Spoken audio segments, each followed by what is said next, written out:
ஸ்ருதி பிரகாஷ். சிவமுத்ராலயாவின் முதல் நாட்டிய நாடகம் மீனாட்சி வர்ணனை இதோ உங்கள் முன்.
முந்தைய காலத்தில் பொதுவாக உங்கள் வீடு சிதம்பரமா இல்லை மதுரையா என்னும் கேள்வி கேட்கும் வழக்கம் உண்டு. சிதம்பரம் என்றால் நடராஜன் ஆண் கை ஓங்கி இருக்கும் இடம், மதுரை என்றால் மீனாட்சி பெண் கை ஓங்கி இருக்கும் இடம். தற்போதைய சூழலில் ஆணும் பெண்ணும் சமம் என்ற எண்ணம் எல்லோர் மனதிலும் இருப்பதனாலேயோ என்னவோ இத்தகைய கேள்விகள் வழக்கத்தில் பெரிதளவு இல்லை. நல்லதுதானே. மதுரை. மதுரை என்றாலே மீனாட்சி, மீனாட்சி என்றாலே மதுரை. மதுரை மீனாட்சி அம்மன் திருக்கோவிலுக்கு பல வரலாறுகள் உண்டு. இந்திரன் தனது பிரம்மஹத்தி தோஷம் விளக்குவதற்காக கடம்ப வனத்தில் சுயம்புவாக தோன்றிய சிவலிங்கத்தை பூஜை செய்தாராம். பூஜை செய்கின்ற பொழுது பூஜைக்குரிய பூக்கள் கடம்ப காட்டில் இல்லாததால் பொற்றாமரை குலத்தை அமைத்து பூஜை செய்தார். ஆகையால் இக்கோயிலுக்கு முதலில் அடிக்கல் நாட்டியது இந்திரன்தான். சில காலங்கள் கழித்த பின்னர் குலசேகர பாண்டியனின் கனவில் இறைவன் தோன்றி தனக்குரிய பெரிய கோயில் ஒன்றை அமைக்குமாறு கட்டளையிட்டாராம். மன்னனும் இறைவனின் கட்டளைக்கு ஏற்ப கோவிலை கட்டத் தொடங்கினார். குலசேகர பாண்டியன் காலத்தில் தற்போதுள்ள மீனாட்சி அம்மன் திருக்கோயில் கட்டத் தொடங்கி ஜடாவர்மன் பாண்டியன் காலத்தில் நிறைவுற்றது. எல்லா கோவில்களிலிருந்தும் மீனாட்சி அம்மன் திருக்கோயில் வேறுபட்டிருக்கிறது. எல்லா கோவில்களிலும் 6 கால பூஜை தான். ஆனால் இங்கு அம்மை மீனாட்சிக்கு 8 கால பூஜை செய்வர். எல்லா கோவில்களிலும் சிவனுக்கே முதல் பூஜை, சிவனுக்கே முன்னுரிமை. ஆனால் இங்கு அம்பிகை மீனாட்சிக்கே முதல் பூஜை செய்யப்படும். நடராஜ பெருமாள் 64 திருவிளையாடல்களை இந்த திருஸ்தலத்தில் நிகழ்த்தியிருக்கிறாராம். வேறு எந்த திருஸ்தலத்திலும் இவ்வளவு திருவிளையாடலை நிகழ்த்தியதில்லை. மற்ற சிவாலயங்களை தொழுதால் முக்தி கிட்டும். இங்கு இந்த மீனாட்சி அம்மன் திருக்கோவிலில் வீற்றிருக்கும் சொக்கநாதரை தொழுதால் சகல செல்வங்கள் கிட்டும். அம்பாளுக்கு பிரதானமான ஸ்தோத்திரமான லலிதா சகஸ்ரநாமத்தில் மீனாட்சி என்ற பெயர் உண்டா என்று பார்த்தீர்களா? மீனாட்சி என்ற பெயர் சகஸ்ரநாமத்தில் ஆதிசங்கரர் குறிப்பிடவில்லை. சிவபெருமான் கால் மாறி ஆடிய ஒரு அற்புதமான ஸ்தலம், வெள்ளி அம்பலம் என்று போற்றப்படும். தென்னாட்டுடைய சிவனை போற்றி என்ற கூறு அமைய காரணமாக இருக்கும் ஸ்தலம் இதுவே. 14 கோபுரமும் 5 வாயில்களும் அமைய பெற்று 1000 கால் மண்டபம் பெற்று 33,000 சிற்பங்கள் கொண்டுள்ளது. பொதுவாக எல்லா அம்மன் கோவில்களிலும் அபிஷேகத்தை காண இயலும். ஆனால் இங்கு அம்மை மீனாட்சி பட்டத்து ராணி அல்லவோ, ஆகையால் அபிஷேகத்தை காண இயலாது. அம்பிகை அலங்கரித்து காட்சியளிக்கும் ரூபத்தையே காண இயலும்.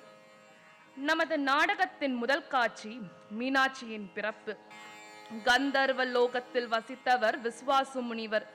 அவருக்கு வித்யாவர்த்தி என்னும் மகள் உண்டு. இவள் அம்பிகை மீதில் பெரிதளவு பக்தி கொண்டவள். பூலோகத்தில் உள்ள அம்மன் ஷியாமலா தேவியிடம் 3 வயது பெண் குழந்தையாக அம்பிகையே தனக்கு பிறக்க வரம் கேட்டாள்.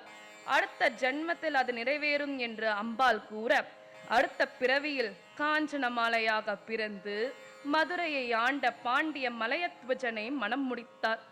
நீண்ட காலமாக புத்திர பாக்கியம் இல்லாததால் புத்திர காமேஷ்டி யாகம் மேற்கொண்டார் மலையத்வஜன்.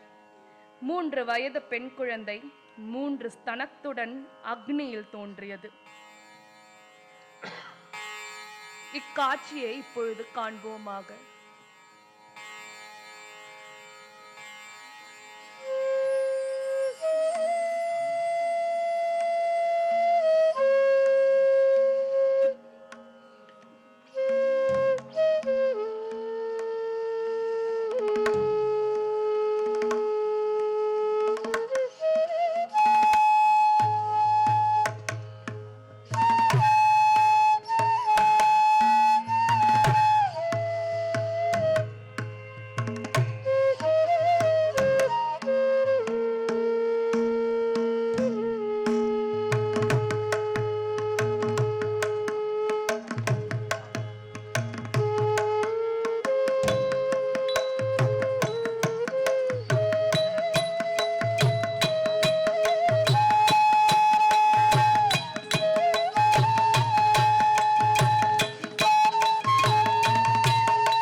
सप्तजिह्वा सप्तहृदयः सप्तधामप्रियाणि सप्तहोत्रा सप्तधात्वा